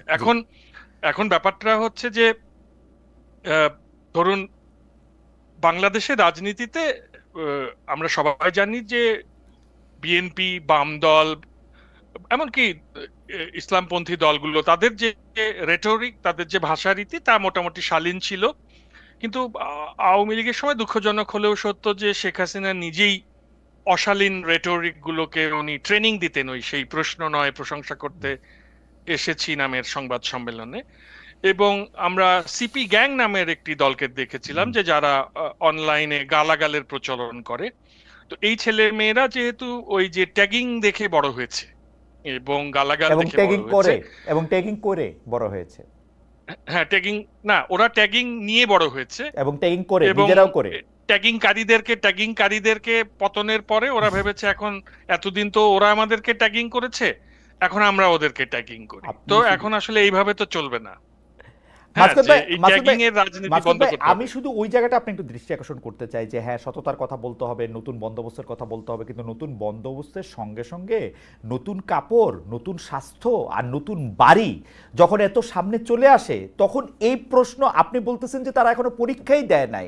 পরীক্ষা আমরা প্রতিদিন দেই মাসকাত ভাই, পরীক্ষা শুধু ভোটের ক্লাস টেস্ট হচ্ছে, মানে ফাইনাল পরীক্ষা আমরা প্রতিটা দিন কিন্তু আমরা পরীক্ষা দেই। আমি পরীক্ষা দেই, যেহেতু আমি টেলিভিশনের সামনে আসি, ছোট অ্যাঙ্গেলে, ছোট পরীক্ষা, ছোট মার্ক, পাস করলে অত বড় কিছু নাই। ওরা বড় গ্লোরির জন্য প্রতিটা হিরো প্রতিটা সময়ে পরীক্ষা দেয়। মাসকাত ভাই, আমি ওদের প্রতিটা দিন পরীক্ষা দিতে দেখি, প্রতিটা দিন ফেল করতে দেখি, দুই একদিন অল্প দিন পাস করছে। এখন ব্যাপারটা হচ্ছে যে ধরেন ওদের তো সবচেয়ে বড় শত্রু হচ্ছে পতিত আওয়ামী লীগ এবং এর কালচারাল উইং। তারা তাদেরকে খুঁচিয়ে খুঁচিয়ে ধরেন তিক্ত করে তোলে। এই তিক্ততার রিয়াকশনটা গিয়ে পড়ছে হচ্ছে বিএনপি এবং অন্যান্য যারা সত্যিকার শুভাকাঙ্ক্ষী এবং সমাজের নাগরিক সমাজ, যারা আসলেই একটি সভ্য সমাজ বিনির্মাণে এই ছেলে মেয়েগুলোকে দেখতে চান, তাদের উপরে। পরিবেশটা কিন্তু খুব সহজ না, এটা অনেক জটিল। এবং বাংলাদেশকে কল্যাণ রাষ্ট্র বানাতে না পারলে যে আসলে এই সমস্ত রাজনীতির কোনো মূল্য নাই, এবং এটা কল্যাণ রাষ্ট্র না হলে সেটা রাষ্ট্রই হয়ে ওঠে না। এই ব্যাপারটা এই তরুণদেরকে বুঝতে হবে, এবং সত্যিকার অর্থেই এই যে সমালোচনাগুলো, এগুলোকে অমূলক মনে না করে, বরং এই যে যেটা ডক্টর জাহেদ একটু আগে বলছিলেন, উনি তো উপকারই করছেন এই সমালোচনাটা করে। না মাসকাত ভাই, যে সমালোচনা করে সে উপকারও করে। মাসকাত ভাই, আপনি দেখেন চিফ জুডিশিয়াল ম্যাজিস্ট্রেটকে ফোন করে তুলে নিয়ে আসছে, কারণ চিফ জুডিশিয়াল ম্যাজিস্ট্রেটের ওইখানে দুইটা লোকের চাকরি হয় নাই। সিরিয়াসলি, আমি একটা ফোটাও বাড়ায় বলতেছি না, একটা ফটো, আমি যেহেতু আর নাম কইতেছি না, আপনি বুঝতে পারতেছেন যে আমি ওদেরকে গার্ডও করতে চাইতেছি, সত্যি তুলে নিয়ে আসছে। এখন ঘটনা হইতেছে যে আসিফ নজরুল, প্রফেসর আসিফ নজরুল সারা জীবনের একটা ভীতু লোক। উনাকে এনসিপি একটা বকা দিলে এই লাইনের থেকে ওই লাইনে যায়, নিজের কথা শুই না, নিজে আরো 3বার এটা ঠিক করে। উনারে আমি যখন এই কথা জিজ্ঞেস করলাম যে এটা করা হয়েছে, উনি বলে যে এটা কার মন্ত্রণালয়, আমি বলি যে ভাই এটা আপনার এনে। কারণ কি উনি মানে আমি কি বলবো, আপনি যতটা এরকম সরল আপনি চোখের সামনে দেখতে পাচ্ছেন অত সরল না ঘটনাগুলি আসলে। মানে এখন এইটা যদি আমাদের কথা তো শোনা দরকার নাই, নিজেদের কথাই নিজেদের শোনা দরকার। হাসনাত আবদুল্লাহরে আমি জিজ্ঞেস করলাম, বাবু তুমি এই গাড়ি কই পাও? বলে যে আপনার মতো এরকম 1 লক্ষ খালেদ মহিউদ্দিন আছে যে আমার গাড়ি দিতে পারে এখানে।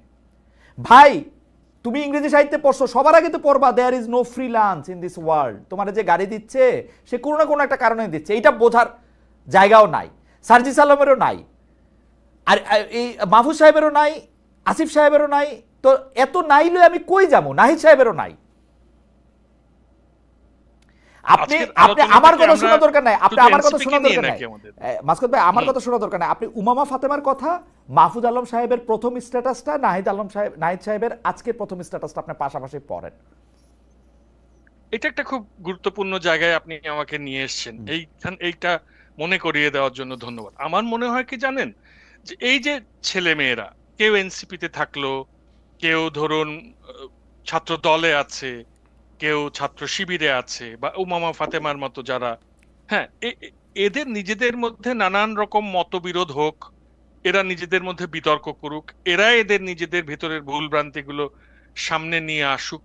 আমার যেটা আসলে একটু অপছন্দই হয় সেটা হচ্ছে যে ওই একটু গুরুজনরা তাদের আবার এক একজনের মেন্টর হয়ে যেতে চেষ্টা করছে, নিজেদের কথাগুলো ওদের মুখ দিয়ে বলাতে চেষ্টা করছে। মানে অত অল্প বয়সের ছেলে মেয়ে কথা শুনে যদি মনে হয় যে 45 বছরের একজন সংস্কৃতি মামা বা খালা কথা বলছেন, তখন তো ভালো লাগে না। আমার মনে হয় যে বড়দের ইন্টারফারেন্সটাও একটু বেশি এই জায়গাটা। না মাসকুদ ভাই, বড়দের ইন্টারফারেন্স বলতে আপনি যেটা বুঝাতে চাইতেছেন, আপনি আসলে অনেক দূরে এবং অনেক বড় বইলা আপনি ওদেরকে আসলে এত ছোট দেখতেছেন। কাছাকাছি থেকে দেখলে আর একটু বড় দেখতেন ওদের। আপনি ওদেরকে বুঝাইতে পারবেন না যে তুমি যে রাস্তাটা উঠায় ফেলতেছো, ফোন কইরা যে এই কাজ করছে তার কাজ বন্ধ করে দিচ্ছ, এটা ঠিক করতেছো না, এটা ওরে বুঝাইতে পারবেন না। ওরে বুঝাইতে তখন আপনি ট্রলড হবেন যে আমার ঘরে চোর আসলে কি আমি বসে থাকবো? সেলফ ডিফেন্স এক জিনিস, অন্যায়ের প্রতিবাদ আরেক জিনিস, এইটাও আপনি ওরে বুঝাতে পারবেন না। ও তখন আমারে ওরা ফৌজদারি কার্যবিধি এবং দণ্ডবিধি দেখাবে যে এই দণ্ডবিধির মধ্যে এটা আছে, ফৌজদারি কার্যবিধির মধ্যে এটা আছে, এবং কোথা থেকে দেখাবে? আপনি একটা কালচারাল উইং থেকে কথা বলতেছেন, আরেকটা কালচারাল উইং যেটা তাদেরকে এই জিনিস ফিট করতেছে, তারা এটা এসে আপনাদেরকে দেখাবে। অত অত অত অত সহজ না। আওয়ামী লীগের যে কালচারাল বয়ান, এটা আমি স্বীকার করি মাসকুদ ভাই, আমি আবার আসতেছি আপনার কাছে, আমি আওয়ামী লীগের কালচারাল বয়ান স্বীকার করি, কিন্তু আপনি দেখেন এই সরকার, আপনি এটা মনে রাখেন, এটা আপনি আমাকে বললেন মব আর প্রেসার গ্রুপ, সেইটাও আমাকে শিখায় যে ভাই এটা মব, এটা প্রেসার গ্রুপ। আমরা তো উই আর ডেটা চাইতেছিলাম না, উই আর ডেটা তো ক্রিয়েট করা হয়েছে। আমি ডক্টর জাহিদের কাছে আসি যে ডক্টর জাহিদ, আপনি একটা জিনিস হয়তো খেয়াল করছেন যে সম্প্রতি বিএনপি নেতা আব্দুল আল বিন্টু বলেছেন যে বেগম খালেদা জিয়া সামনের জাতীয় নির্বাচনে প্রার্থী হবেন। সেক্ষেত্রে তিনিই কি দলটির প্রধানমন্ত্রী প্রার্থী হবেন?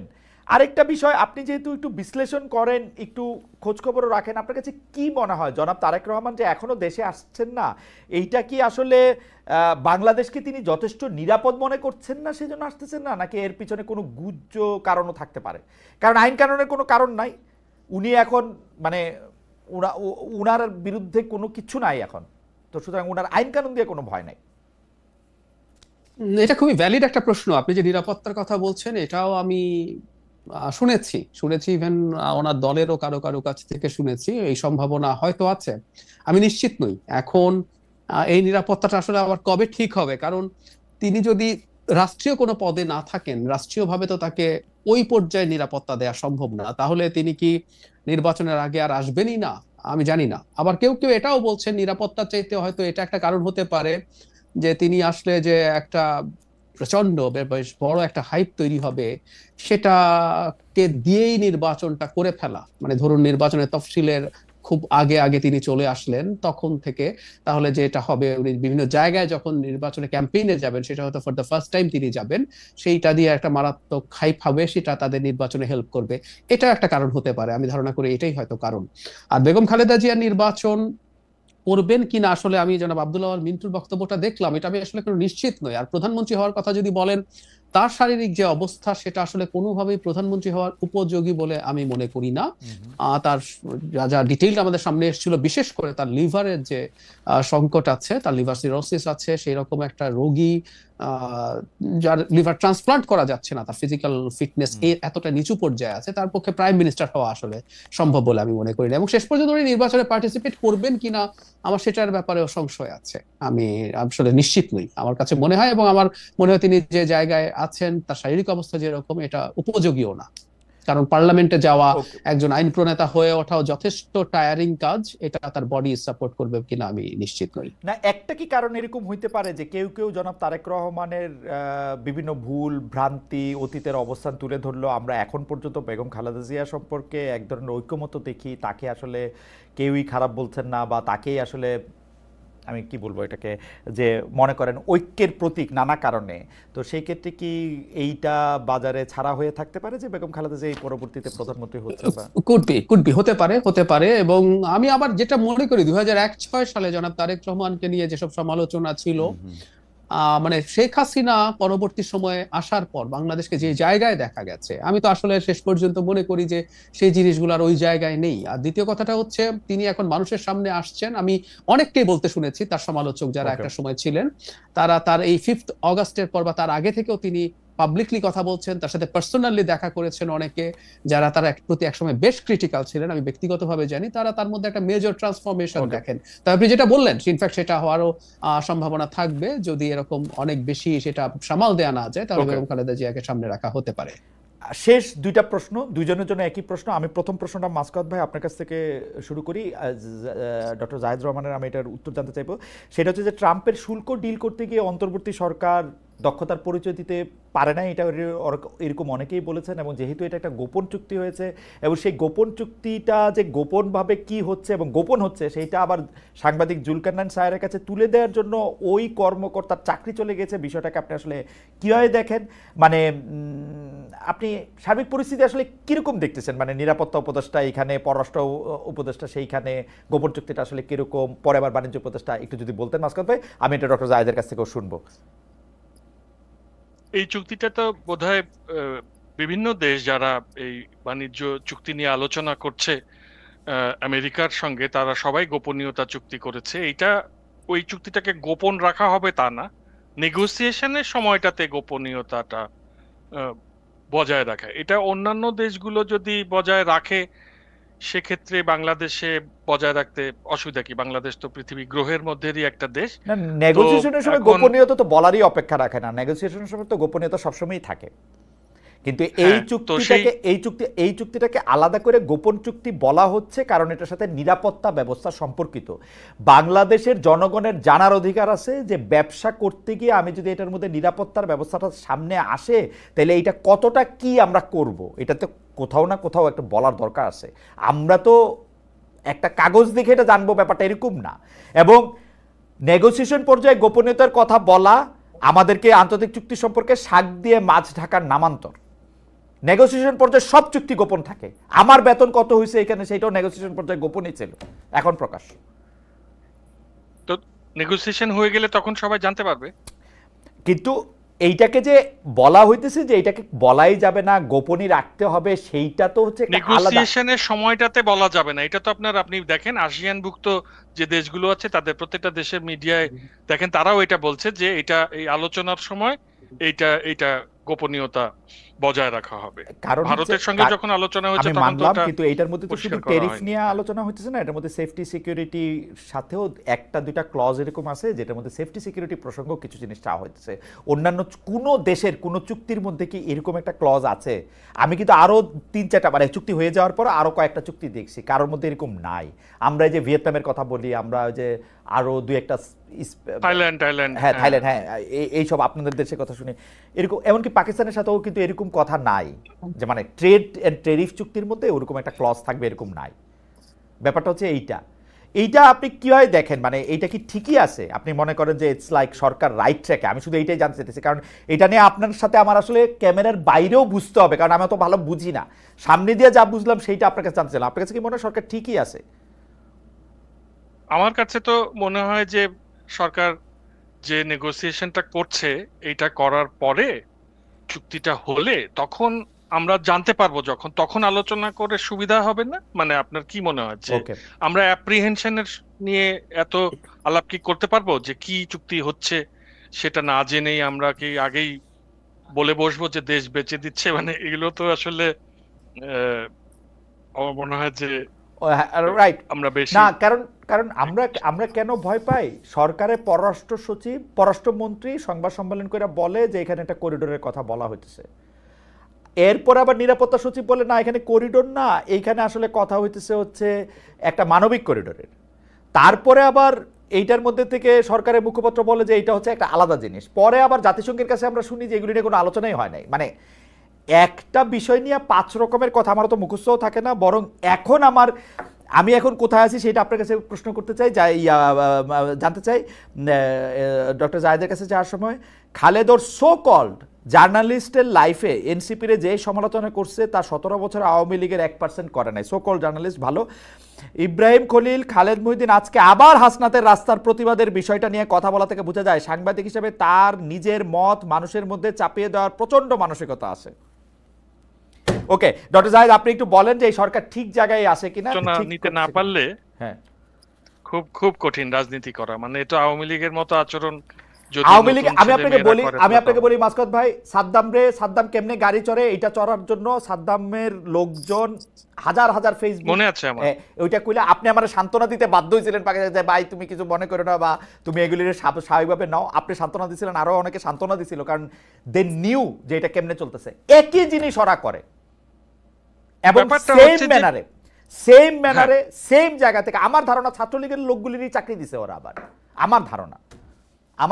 এইটা ব্যাপারটা হচ্ছে যে বাংলাদেশ তো পৃথিবী গ্রহের বাইরে না, পৃথিবীর সব দেশে সাংবাদিকদের দায়িত্বই হচ্ছে বিভিন্ন রাজনৈতিক দলের ত্রুটি বিচ্যুতিগুলো বের করা। এই প্রশ্ন নয় প্রশংসা করতে এসেছি তাদের কাজ না, তাদের কাজ হচ্ছে প্রশ্নই করতে এসেছি, প্রয়োজনে নিন্দা করতে এসেছি। এই কালচারে অভ্যস্ত হতে না পারলে এটা কোনো রাজনীতি হবে না। এটা আমার মনে হয় যে সবাইকে শিখতে হবে, নতুন প্রজন্ম না শিখলে তো খুবই এটা হতাশাব্যঞ্জক হবে। ওকে ডক্টর জায়েদ, আপনি কি মনে করেন? আপনাকে ধন্যবাদ মাসকুদ ভাই। ডক্টর জায়েদ, আপনার কাছে কি মনে হয় যে মানে সরকার এখানে ঠিকই আছে কিনা, মানে সরকারের কার্যক্রম পর্যবেক্ষণগুলি? আমার আরেকজন প্রিয় দর্শক আমাকে বলেছেন যে Khaled you should study first about Vietnam এবং থাইল্যান্ড, কি জানি একটা লিখছে উনি। ও আচ্ছা, Reza Wazed, Khaled Mohiuddin you should study properly about Thailand Vietnam. Okay, চেষ্টা করবো ভাই। আচ্ছা, আমি সরকারের ক্ষেত্রে, এই আমাদের সরকারের ক্ষেত্রে কেন আমরা ট্রেডের বাইরে এসব ইস্যু আনছি, তার প্রধান কারণ হচ্ছে আমরা ট্রেড ডেফিসিট ট্রেড দিয়ে আসলে কমাতে পারতাম না। আমি এটা নিয়ে বিস্তারিত কথা বলেছি, বিস্তারিত ভিডিও বানিয়েছি। আমার প্রথমেই প্রিজাম্পশন ছিল, ধরুন আমরা $8 বিলিয়ন এক্সপোর্ট করি আর অ্যারাউন্ড $2 বিলিয়ন আমরা ইম্পোর্ট করি, এই 6 বিলিয়ন এটা খুব বেশি কমানো সম্ভব না, কারণ আমাদের প্রধান যে ইম্পোর্ট গুডস আছে এগুলোতে আসলে ট্যারিফ অলমোস্ট ছিল না, দুইটাই ছিলই না, কটন এবং সয়াবিনে। দুইটাই খানিকটা ছিল আমাদের ওই যে আয়রন এবং স্ক্র্যাপ আয়রন, এবং আরেকটা হচ্ছে এলএনজি তে 4 আর 5%, ওটা কমিয়ে দিলেও বাকি। এর মধ্যে এলএনজিটা আমরা সরকার যদি যেহেতু ইম্পোর্ট করে, সে সম্পূর্ণ আমেরিকা থেকে আনতে পারে, মিডল ইস্ট থেকে আনবো না। আমি কাতার ওমান থেকে আনতাম, ওটা বাদ দিলাম, সব আমেরিকা থেকে আনবো। যে গম কিনতে চাইলো, বোয়িং কিনতে চাইলো, তার মানে সরকারকে কিনতে হবে অথবা অস্ত্র কিনতে হবে কিছু একটা। দ্যাট ওয়াজ মাই প্রিজাম্পশন, এবং বোয়িং কিনবে এখন 25টা বলা হচ্ছে।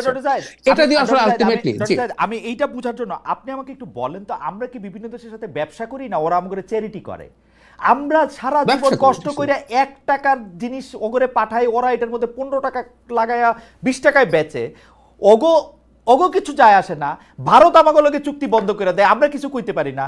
আমেরিকা আমাকে ট্যারিফ দিয়ে দেয়, আমরা কিছু কইতে পারি না। মানে সব জায়গা থেকে আমরা ভিক্ষা লই নাকি? মানে ঘটনাটা কি একটু এটাও যদি না, এখানে একটা প্রবলেম না এখানে আমি আবার এই ইস্যুর ক্ষেত্রে আমি আবার ট্রাম্পের আবার দারুণ ইমানের জোর দেখি এখানে। আমি ট্রাম্পের ইমান দেখি কেন, ফাইনালি বাংলাদেশের সাথে যে 14টা দেশের ট্যারিফ ঝুলেছিল এর মধ্যে কিন্তু জাপান এবং সাউথ কোরিয়াও ছিল।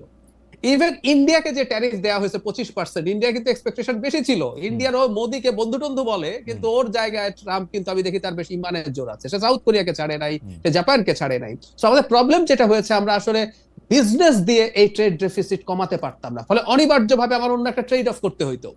এখন প্রবলেম যেটা দাঁড়ালো, ওর মধ্যে সিকিউরিটি ইস্যু ঢুকে গেছে। আমি লিকড যে ডকুমেন্ট আছে সেটা সরিয়ে রাখি।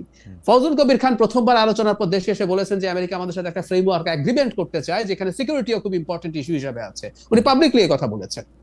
এখন সিকিউরিটি ইস্যু হিসেবে থাকা মানে মিয়ানমার, এর মধ্যে শুধু করিডোর না, রোহিঙ্গাদেরকে ট্রেনিং দিয়ে এখন আরাকান আর্মির সাথে ফাইট করতে পাঠাবে, এটা ইন্টারন্যাশনাল ক্রাইসিস গ্রুপ তার রিপোর্টে বলছে। তারপরে ইন্দো প্যাসিফিক স্ট্র্যাটেজির সাথে কতটুকু আমরা ইনভলভড হব, এসব আলাপ আলোচনা আছে।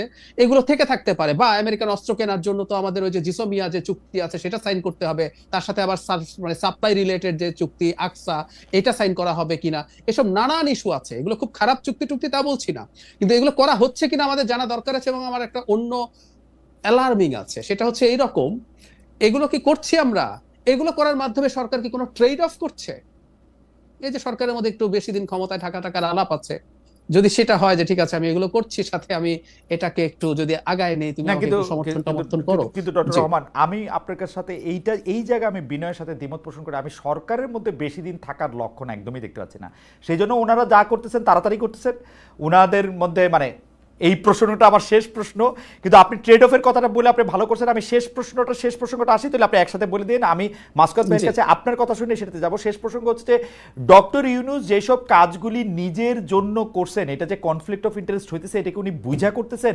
উনি ম্যান পাওয়ার সাপ্লাই করার একটা ইয়া খুললেন, উনি ওনার নিজের ট্যাক্স বাতিল করলেন, উনি গ্রামীণের জন্য একটা আলাদা ওয়ালেট করলেন, আরো অনেক কিছু করলেন, 5G লাইসেন্স, ইউনিভার্সিটি করলেন সেগুলি। এবং জিজ্ঞেস করলে বললেন যে আমি তো এখানে কেউ আমার এগুলো আমার না, আমি শুধু ট্রাস্টি। এখন পৃথিবীতে সবকিছুই ট্রাস্টি, বিল গেটসের জিনিসও বিল গেটসের না, সবই ট্রাস্টি। আমারও টাকা হইলে আমি ট্রাস্টি হয়ে যাবো। এগুলি কি আসলে কনফ্লিক্ট অফ ইন্টারেস্টে উনি বুঝতে পারেন, বুঝা করেন নাকি? এবং উনার কারণে মানে আমার রিডিং হচ্ছে, আমি এনসিপির